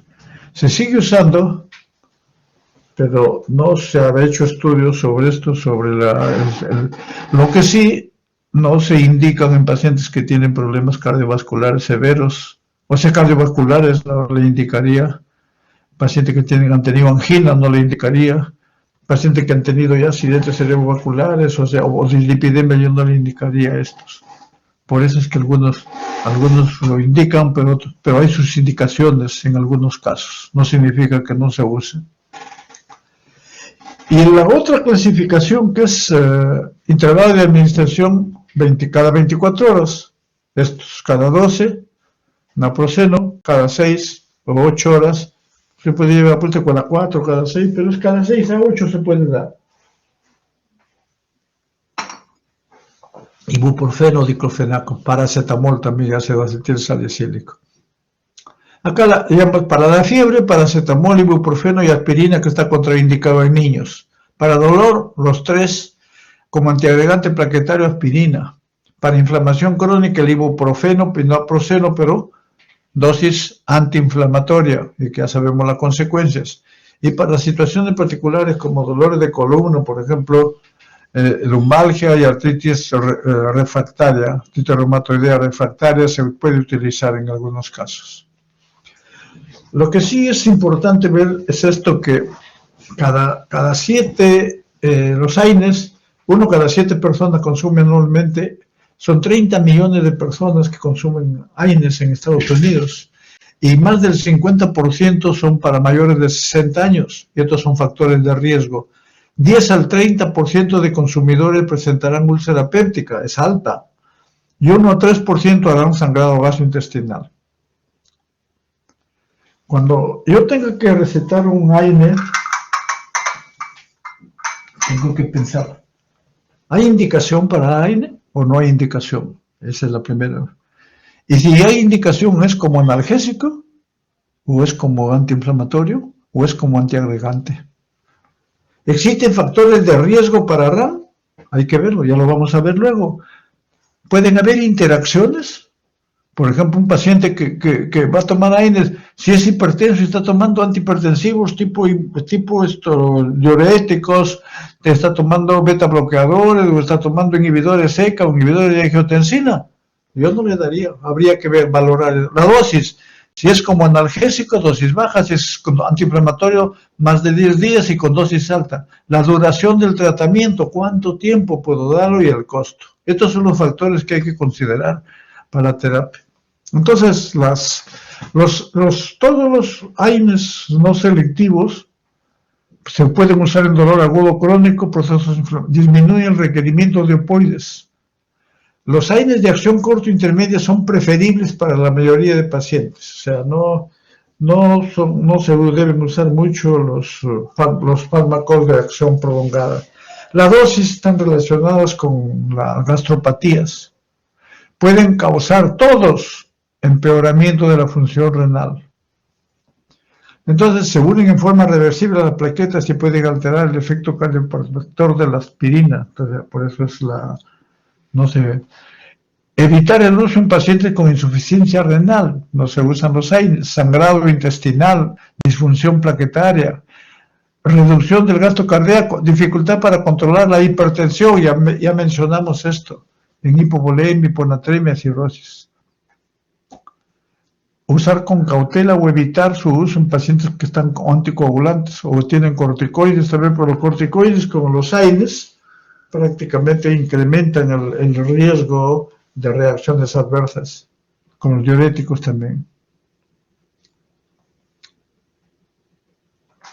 El paracetamol, acá está la dosis, acetaminofén 650, cada 4, cada 6, 1 gramo cada 8 como máximo, 3 gramos máximo, algunos dicen 4, pero no.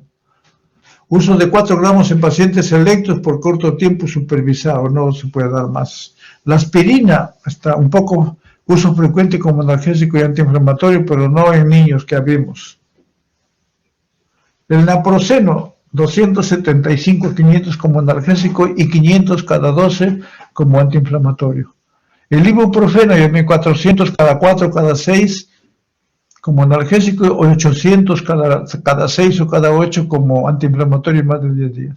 El diclofenaco, 50 como dosis antiinflamatoria y 150 o 75 como dosis antiinflamatoria, o sea, la dosis es más alta. El meloxicam, celecoxib es una vez al día y eterocoxib también. Esto, ¿cuál es el comentario que se puede hacer con esto? Es que el celecoxib, que es un analgésico, el meloxicam es preferencial para COX-2. Este es un selectivo de COX-2. Hay una reducción relativa de la toxicidad gastrointestinal. O sea, no significa que ya no va a tener, sino puede tener, pero no tiene del impacto que tenía antes. O sea, puede tener ya no perforaciones, eso, o sea, disminuye comparado con otros. No efecto en la función plaquetaria.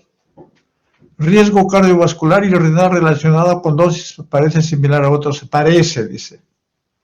Heterocoxib asociado con severidad de efecto cardiovascular y relacionado a dosis comparado con otros selectivos. Y acá tienen los factores de riesgo, factores mayores de 60 o antecedentes de úlcera o hemorragia digestiva, dosis alta, o sea, si dosis antiinflamatoria más riesgo, dosis analgésica menos riesgo, y además que se da por menos días. Uso concurrente con corticoides más riesgo, uso concurrente con anticoagulantes más riesgo. Esa es la idea. Las reacciones adversas pueden ser de todo, gastrointestinales, no solamente a nivel de estómago. a nivel de colon, a nivel todo, úlcera péptica, sangrado, dispepsia, todos los efectos renales, insuficiencia renal por vasoconstricción renal, efectos cardiovasculares por haber infarto de miocardio, exacerbación de falla cardíaca, injuria hepática, se eleva la transamina, anafilaxia, efecto pulmonar, broncoespasmos, están contraindicados porque pueden desencadenar asma en pacientes, en cierto, pueden producir infiltrado pulmonar, efectos neutropenia, los aires pueden producir neutropenia, a veces aplasias, pero transitorias puede ser, menos frecuente anemia plástica. Efecto antiagregante solamente a nivel de la aspirina. Malignidad, disminuye el riesgo de cáncer prostático, pero aumenta el riesgo de cáncer renal. Eso no se sabe todavía al respecto. Otras reacciones adversas también importantes son hipertensión arterial no controlada, infarto en miocardio, efectos cerebrovasculares, que es lo que producen las reacciones adversas. En embarazo aumenta el riesgo de abortos espontáneos e hipertensión pulmonar persistente en el recién nacido. Asma inducida por aspirina y anafilaxia. Son las reacciones adversas también. Interacciones. Y hemos dicho que desplazan a la warfarina de su unión proteica y pueden aumentar el efecto de la warfarina, el metotrexate, sulfonilurias, inclusive más hipoglicemia. Disminuye el efecto de los diuréticos porque descontrolan su función. Los beta bloqueadores en hipertensos no se puede dar, o si se da hay que tener bastante cuidado. Los corticoides incrementan el riesgo de úlcera. Inhibidores selectivos de recaptación de serotonina aumentan toxicidad gastrointestinal y los afectan en su absorción, hidróxido de aluminio, probenecit, etc. Ahora tenemos bueno, vamos a... el FARME o el DMAR, que es para las siglas en inglés, de los fármacos modificadores de las enfermedades reumáticas, o sea, especialmente artritis reumatoidea. Porque una cosa es el efecto analgésico antiinflamatorio y otra cosa es ya la enfermedad artritis reumatoidea, destruyen las articulaciones y producen disfuncionalidad y una serie de consecuencias. Por esta razón es que se utilizan fármacos antirreumáticos modificadores del curso de la enfermedad. Entonces tenemos acá se utiliza especialmente para artritis reumatoidea, pero también se utiliza para lupus, espondilitis anquilosante, artritis psoriásica, síndrome de Sjögren, etc. Uno de los aspectos importantes es que estos tratamientos se deben, en enfermedades reumatológicas se deben iniciar lo más pronto posible para evitar el deterioro de la lesión articular. La administración de antiinflamatorios no esteroideos al inicio, aun cuando el diagnóstico no es seguro, cuando no se sabe bien, pero antes se utilizaban las sales de oro, penicilamina, pero por su índice beneficio-riesgo, mayor es el riesgo que el beneficio en estos casos, por eso ya no se usan. Antes se usaba, yo me acuerdo cuando recién hacía residentaba hace varias décadas, prácticamente usábamos sales de oro cuando rotábamos por reumatología, pero actualmente ya no se usa porque han aparecido otros. Y acá tienen un cuadro de lo que son los modificadores de la enfermedad, lo que no son biológicos. Especialmente, acá cómo actúan, el metotrexate es uno de ellos, los antimaláricos, la hidroxicloroquina y la leflunomida, que es lo que más se utiliza, y lo mismo la sulfasalacina. La azathioprina en casos que no respondan al metotrexate. La ciclofosfamida, prácticamente se ha visto de que muchas reacciones adversas más es el riesgo que el beneficio con esto. Los que más metotrexate, leflunomida, hidroxicloroquina y sulfasalacina. En cambio, los compuestos biológicos, es lo que se está usando ahora, primero se usa estos y después ya se usa estos. ¿Cuándo se usa esto para pacientes con artritis reumatoidea con enfermedad moderada? Erosiones óseas, o sea, enfermedad extraarticular y cuando el pronóstico no es tan favorable. Entonces, ahí son anticuerpos monoclonales, antagonistas, vamos a ver luego, todos son acá el abatacept, inhibidor de la coestimulación de linfocitos T, esto anakinra, antagonista de los receptores interleuquina 1. Esto lo vamos a ir viendo luego también. Entonces acá tenemos, para el tratamiento de la artritis reumatoidea, la orientación con relación al tratamiento biológico, la orientación es la siguiente: interfiera con la función de las citoquinas. O sea, las citoquinas son importantes en esto, interfiere, algún tratamiento que interfiere con esto. La segunda es, inhiban la segunda señal requerida para la activación de las células T. Y tercero, que agoten las células B. En ese contexto tenemos agentes terapéuticos para la enfermedad reumatológica. Son, por ejemplo, inhibición del factor de necrosis tumoral, inhibición de interleuquina 1, 6, 17, 2 y 23, bloqueo de la coestimulación y agotamiento de las células B e inhibición de la activación de las células B. Y acá tenemos los principales tratamientos, o sea, ¿a qué está dirigido el tratamiento de artritis reumatoidea para controlar la sinovitis y prevenir la injuria articular? O sea, prevenir la injuria articular. La terapia inicial con AINES o corticoides al inicio hacen eso. Hay estudios que han comparado, por ejemplo, corticoides asociados a metotrexate y los resultados podrían ser iguales que esto, pero en la actualidad se prefiere cualquiera de los dos, pero modificadores, no necesariamente los biológicos. Los biológicos se pueden ser, porque los biológicos, como actúan en la inmunidad celular, prácticamente pueden tener, las complicaciones pueden ser severas, hacen micosis, hacen tuberculosis, hacen una serie de problemas infecciosos también. Modificadores de enfermedad no biológicos son los inhibidores de quinasa, con potencialidad de reducir o prevenir el daño articular para preservar la integridad y función articular. Estos son los objetivos. Los antimaláricos son los que más se están utilizando, la hidroxicloroquina a largo plazo. Tienen reacciones adversas, interacciones medicamentosas, pero más a largo plazo que a corto plazo. La sulfasalacina, el metotrexate y la leflunomida, que es lo que hemos estado mencionando. En cambio, los biológicos, blancos terapéuticos, citoquinas o sus receptores, o son dirigidos contra moléculas de superficie celular. Terapia anticitoquinas, inhibidor de factor de necrosis tisular alfa. ¿Cuáles son? Etanercept, Inflimax, Certolimax. Antagonistas de receptores de interleuquina 1, anakinra. Antagonistas del 6, tocilizumab. Otros modificadores de respuesta biológica, bloqueadores de la coestimulación de células T, abatacept, o anticélulas D, rituximab. Los sintéticos, inhibidores de quinasa, todos estos. Entonces, este es más o menos para tener una idea. Todos los pacientes con artritis reumatoidea,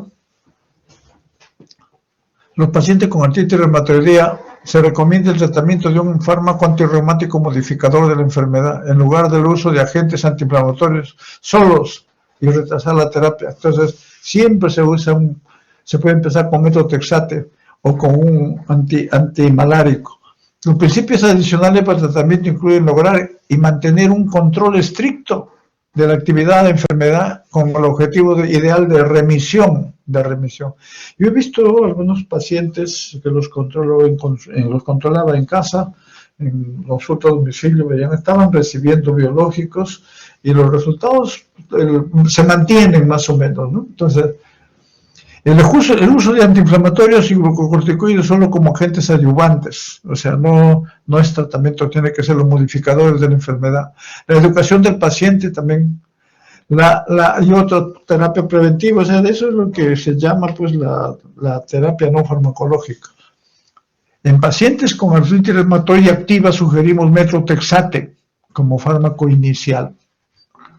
Esto se puede aumentar.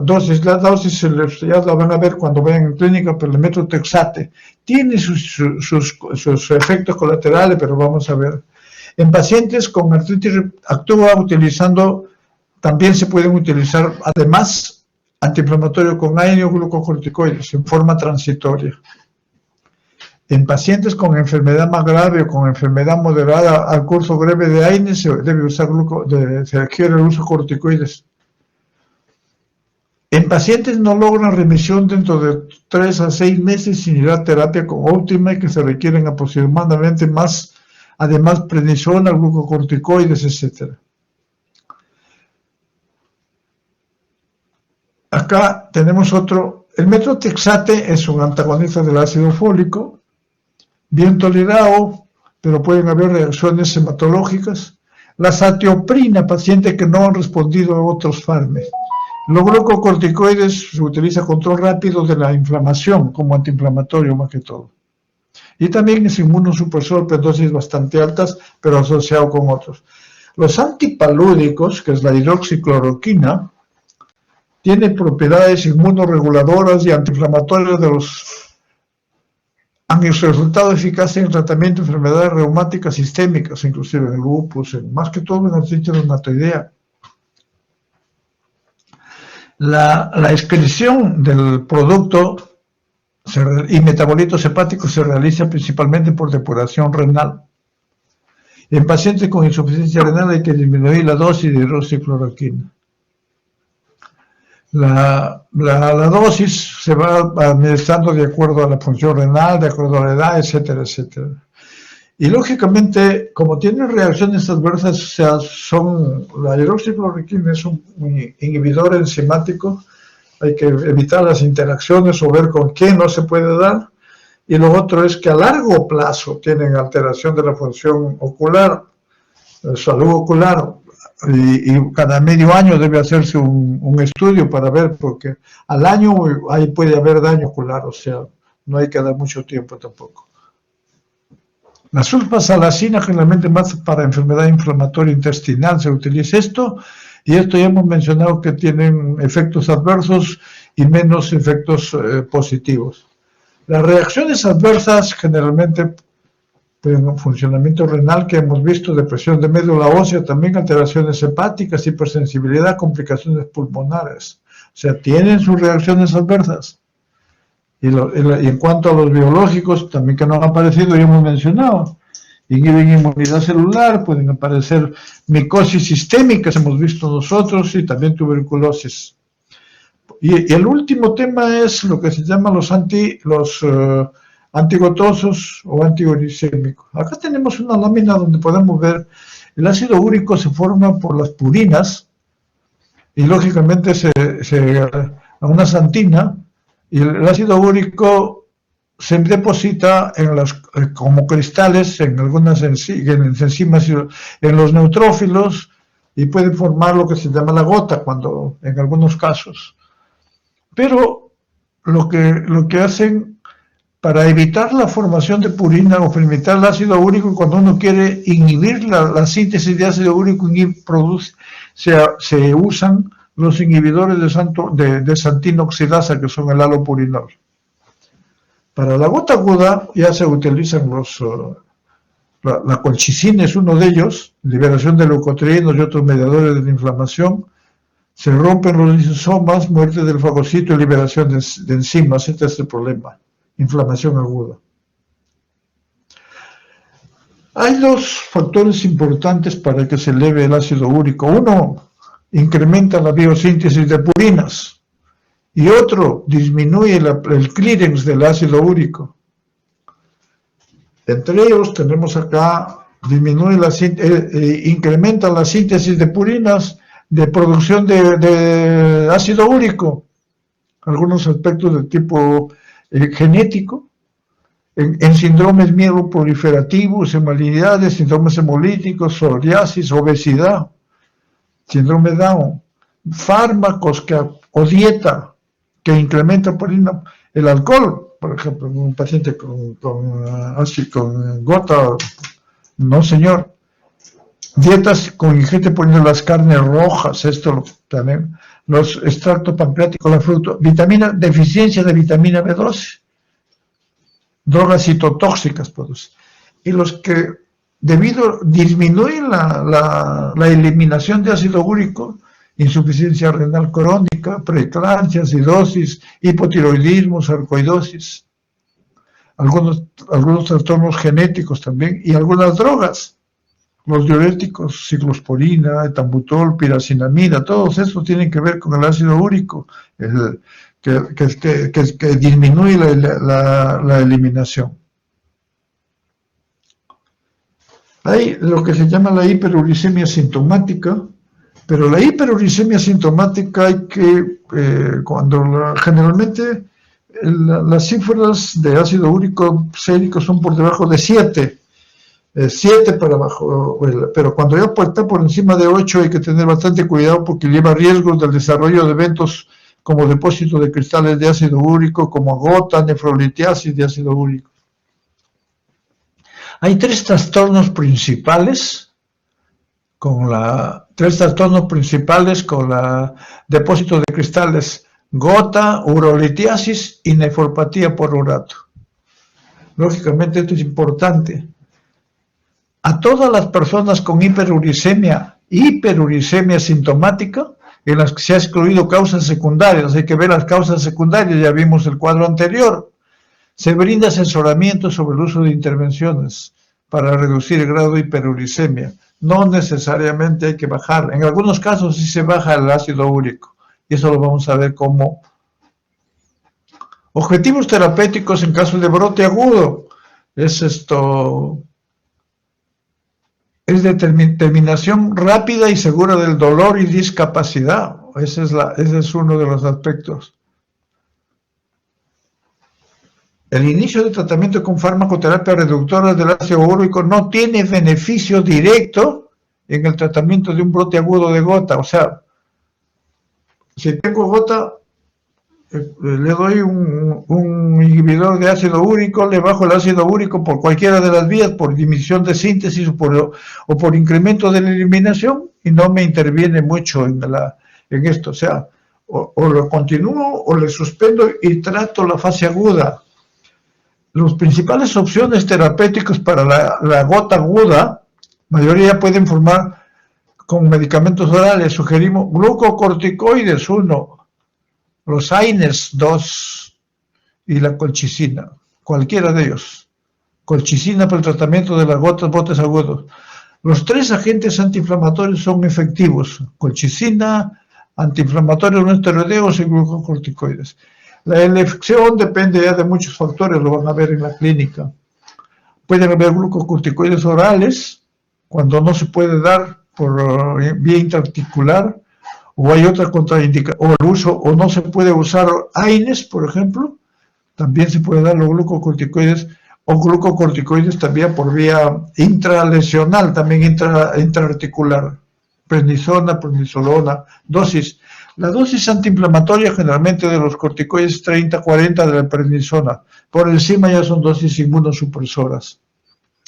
El AINE o colchicina en dosis bajas pueden ser preferibles a los glucocorticoides en pacientes con brotes de gota frecuente para evitar el uso de las complicaciones del uso prolongado de corticoides. Los AINES son más efectivos cuando el tratamiento se inicia dentro de las 48 horas. La colchicina es una alternativa también. Es un agente particularmente conveniente para pacientes que ya toman este medicamento para la profilaxis de brotes. Acá, el problema es que la colchicina en pacientes con enfermedad renal o hepática y que reciben inhibidores del CYP, acá tienen combinaciones con los CYP y ese es un problema también. Puede haber inyección intraarticular para estos pacientes de glucocorticoides y en algunos casos se han utilizado la anakinra, que es inhibidor de interleuquina 1. Acá, entonces, esta es la historia natural más o menos. En hiperuricemia sintomático, mayormente no habíamos dicho la educación y evitar los factores, cuáles son los factores condicionantes, tratamiento de los condicionantes. En gota aguda, sí, AINE, colchicina y glucocorticoides. Entre crisis, no, ninguna. Salvo que que haya mucho compromiso. Gota crónica, ahí sí, porque forma tofos y ataques recurrentes de gota. Entonces, aguda, alopurinol, para inhibir la síntesis de proteína, de ácido úrico, probenecid y sulfimpirazona para inhibir para incrementar la excreción de ácido úrico. Y acá tienen la colchicina, corticoides, la gota crónica, inhiben la xantina oxidasa, el alopurinol y el flevutoctaz, y aumentan la eliminación de ácido úrico, probenecid, sulfimpirazona y benzbromarona. Entonces, tenemos acá entonces el tratamiento de la hiperuricemia. Inicio de tratamiento con alopurinol puede precipitar crisis aguda, por eso hay que colchicina o AINES o corticoides. El tratamiento de la gota se debe proseguir de manera indefinida para prevenir nuevos ataques de gota. Hay también profilaxis de hiperuricemia asociada a quimioterapia antineoplásica, porque hay algunos que se acompañan los antineoplásicos, algunas neoplasias que también producen hiperuricemia. En esos casos sí hay que bajarle la dosis, el ácido úrico. Y con eso estamos terminando.